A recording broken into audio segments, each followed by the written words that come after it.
Of course, you have to do retailing. Okay? Walang kamatayang benta-benta. Sales. Okay?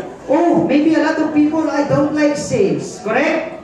Some people don't like sales. I encountered people who don't like sales. I'm sorry, kuya, hindi ako mahilig magbenta-benta. That's not my cup of tea. Okay? And then I tell him, what is your cup of tea? Your work? Okay? Hindi daw nila hilig. I don't like that question. Do you like what you are doing right now? Do you love your work? Yes. Who here who loves his work? Congratulations. Okay? You know what? What happening right now, you know, every time we are always looking forward for the weekend. Can you relate?